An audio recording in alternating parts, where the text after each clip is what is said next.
दोस्तों नमस्कार, मैं हूं अनु त्रिपाठी और आज मैं मिलाने जा रहा हूं अपने कुछ ऐसे खास मेहमान से जो कहीं ना कहीं मुझे ऐसा लगता है कि आपको भी इनसे बात करने में जो मोटिवेशन मतलब तो आपका जो दिमाग है जो लगातार चल रहा है कि योगी सरकार शपथ ग्रहण कर चुकी है, यानी अभी आप कल 25 मार्च में, तो अब आगे ऐसे कौन से काम भारतीय जनता पार्टी करेगी, वही सब जानकारी लेने के लिए हमारे साथ कानपुर देहात से चलकर आए हमारे सक्रिय कार्यकर्ता तो एक मैटर अलग करता है, क्योंकि काफ़ी दिनों से मैं देख रहा था कि हमारे साथ प्रियम मिश्रा जी हैं जो कि कानपुर देहात से बिलोंग करते हैं और इतने सक्रिय कार्यकर्ता हैं कि कहीं ना कहीं मुझे ऐसा लगता है कि इन्होंने जिस तरह पार्टी के साथ काम किए हैं, उम्मीद करता हूं कि कहीं ना कहीं यही उस चीज़ का जवाब देंगे जो काफ़ी सवाल आपके दिमागों में चल रहे थे और हमारे भी दिमाग में चल रहे थे। तो प्रियम मिश्रा जी, आपका बहुत बहुत धन्यवाद हमारे साथ जुड़ने के लिए। आप सबसे पहले तो हमारे उन लोगों को बताने का प्रयास करें कि आप इतनी दूर से कहीं ना कहीं एक पार्टी के लिए 2 दिन से यहाँ पर रुके हुए हैं, स्टे कर रहे हैं, और रुकने के बाद आप इतना सक्रियता से काम कर रहे हैं, इसका क्या रीज़न है? हम लोग राष्ट्रवादी लोग हैं और हम लोग अपने व्यक्तिगत जीवन के लिए काम नहीं करते। हम लोग राष्ट्र निर्माण के लिए काम करते हैं, जिससे हमारे राष्ट्र का उत्थान हो और हमारे जो यहाँ का आवाम है, हमारे यहाँ के जो आम जन समुदाय है, उसका कल्याण कैसे, उस समाज की अंतिम पंक्ति पर खड़ा व्यक्ति उसको कैसे लाभान्वित किया जा सके और उसको कैसे ऊपर लाया जा सके, हम लोग इसके लिए काम करते हैं, राष्ट्र निर्माण के लिए काम करते हैं। लेकिन जैसा कि कल शपथ समारोह चल रहा था तो वहाँ पे कुछ ऐसा महसूस हुआ कि योगी सरकार पिछले 5 वर्ष के मुताबिक इस 5 वर्ष में कुछ अच्छा कर पाएगी पब्लिक के लिए। योगी जी का जो 5 वर्ष का पूर्व का कार्यकाल है और स्वर्णिम कार्यकाल रहा है और जो इतिहास में किया गया है। हालांकि अभी योगी जी ने बड़े बड़े माफियाओं के ऊपर प्रहार किया, उसके साथ में जो लोग छोटे माफिया जो है ना, वो सोच रहे हैं कि मैं बच गया हूँ, उनके लिए भी बुलडोजर हमने एक्टिव करवा दिया, उसमें डीजल पेट्रोल डलवा दिया और आगे उनका धंधा है जो लोग। लेकिन कुछ लोग तो ये कह रहे थे कि भाई योगी जी मठ में जाएंगे और मोदी जी पहाड़ों पे जाएंगे, तो अब उसके बारे में आप क्या कहना चाहेंगे? ऐसे लोगों से स्वयं जवाब दे लेना चाहिए कि उनकी राय क्या है। मुझे लगता है कि उनकी राय बदल गई होगी और अब पहाड़ों पे जाने का विषय जो है वो तो मोदी जी योगी है, पहाड़ों पे भी चले जाएंगे तो कोई दिक्कत नहीं है। तो उनको क्या है, वो तो राष्ट्र के लिए, राष्ट्र निर्माण के लिए काम करते हैं। अगर अहित होगा तो पूरे भारत की और उत्तर प्रदेश की जनता का अहित होगा और ऐसे लोग जो मगरमच्छ की तरीके से लगे हैं प्रदेश को लूटने के लिए, खाने के लिए, उन लोगों को मौका मिलेगा। लेकिन उत्तर प्रदेश की जनता जाग चुकी है, भारत की जनता जाग चुकी है और अब उन लोगों को ऐसा अवसर नहीं मिलेगा। लेकिन हमें एक यूनिक बात समझ में नहीं आई कि मैं देख रहा हूं कि योगी सरकार लगातार मंत्रिमंडल का हेरफेर करते हुए नजर आ रही है, सारे मंत्रियों को बदल डाल रही है। इसका क्या रीजन हो सकता है? क्या कुछ नया होने वाला है या कुछ स्पेशल करने वाले क्या है? थोड़ा हमें बताने की कृपा करिए।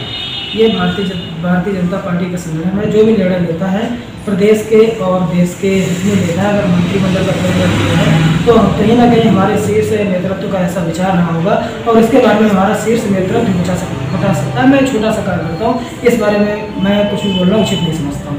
लेकिन जैसा कि मैं देख रहा हूँ कि 5 साल के दौरान बहुत सारे लोगों की शिकायत योगी सरकार से, जैसे युवा वर्ग के लोग हो गए, युवाओं में बहुत ज़्यादा आक्रोश था कि भाई वैकेंसी नहीं निकाल रहे हैं, बहुत सारी दिक्कतें झेली हैं युवाओं ने और आरक्षण के लिए भी काफ़ी आंदोलन किए गए हैं। और साथ साथ में अगर मैं कहूँ तो जैसा कि पता चला था कि पिछली 2021 में जो उन्होंने बजट पास किए थे, जैसे कि संविदा कर्मी और ये आशाओं के, आंगनबाड़ी के और ग्राम प्रहरी चौकीदारों के, लेकिन ग्राम प्रहरियों का तो वेतन उन्होंने लागू नहीं किया, आंगनबाड़ी आशाओं का तो कर दिया है। तो वो बजट जो लागू किए हैं, इसके अलावा जो हमारे युवा वर्ग हैं उनके लिए क्या इस 5 साल में कुछ अच्छा सपना हो सकता है उनका साकार? उत्तर प्रदेश के हर परिवार में एक रोजगार या स्वरोजगार का अवसर प्रदान किया जाएगा। प्रदेश के हर वर्ग का ख्याल उत्तर प्रदेश सरकार रख रही थी और रखेगी। हर वर्ग का हित होगा। ग्राम प्रहरियों की जो बात है उनका भी वेतन में इजाफा होगा, उनको भी लाभ मिलेगा। और हमारे युवा भाई वो लोग अगर मेहनत करने वाले, उनके पास में कोई स्किल है तो उसके आधार पर उनको फाइनेंस दिया जाएगा, जो अपना कोई ना कोई स्किल के आधार पर अपना जॉब करें और खुद रोजगार प्राप्त करें और दूसरों को भी रोजगार दें। उनको नौकरी करने वाला नहीं, उनको रोजगार देने वाला बनाने का प्रयास हमारी उत्तर प्रदेश सरकार, भारतीय जनता पार्टी की सरकार और माननीय केंद्र बैठे नरेंद्र मोदी जी की सरकार कर रही है। लेकिन जैसे कि मैं ग्राम प्रहरी की बात करूं तो ग्राम प्रहरी का बजट 47.88 लाख लागू किया था, यानी 2021 में लागू नहीं मतलब पास हुआ था, लेकिन उसको अभी तक लागू नहीं किया गया है। तो क्या मैं उम्मीद करूं कि योगी सरकार इसको कब तक उम्मीद है कि इसे लागू करेगी और इन ग्राम प्रहरियों के चेहरे पे एक मुस्कान वापस लौटेगी? मैं जहाँ तक मेरा विश्वास है, योगी जी चाहे ग्राम प्रहरियों खासकर चौकीदारों की अगर बात करें तो योगी जी बहुत जल्दी इनके हित में फैसला लेंगे और बहुत जल्दी इनको लाएंगे।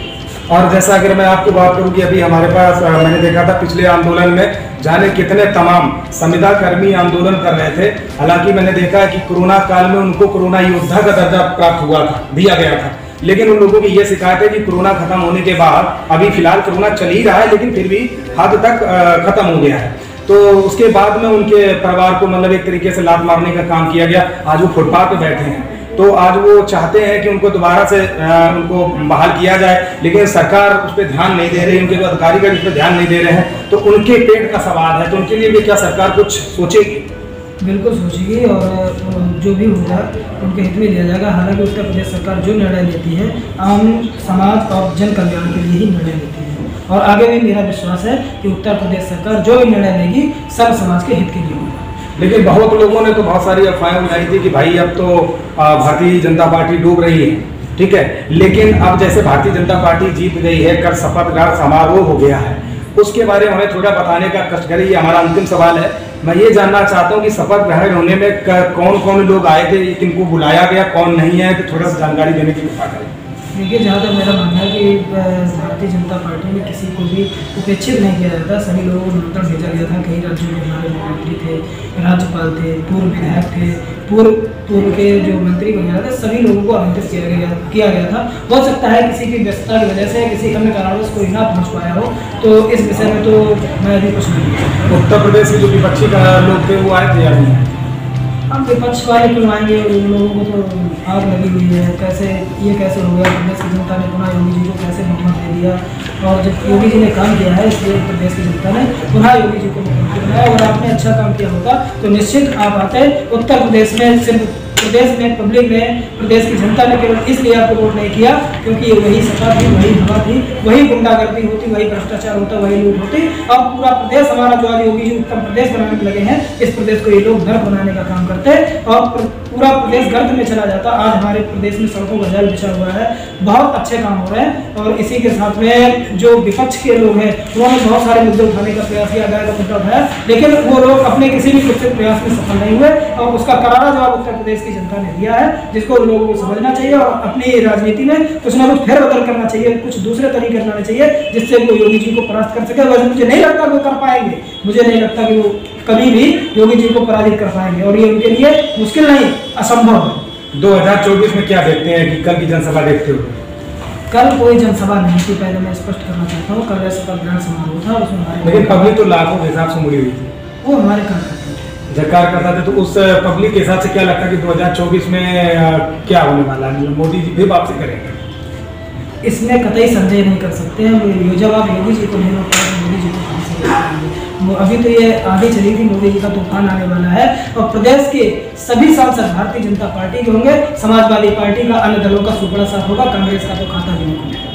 तो दोस्तों, अभी आपने बात की हमारे साथ प्रियम मिश्रा से, और उम्मीद करते हैं कि इन बातों में क्या सच और क्या झूठ है वो आप कमेंट करके हमें बताएंगे। लेकिन यहाँ पर जो उन्होंने बात अपनी पार्टी के पक्ष में रखी, कहीं ना कहीं मुझे ऐसा लगता है कि कुछ बातें जो कि माननी चाहिए। मुझे लगता है कि जिस तरीके से कार्यकाल में काम चल रहे हैं, उम्मीद करते हैं कि योगी सरकार इस पे आगे खरे तौर पे उतरने का प्रयास करेगी।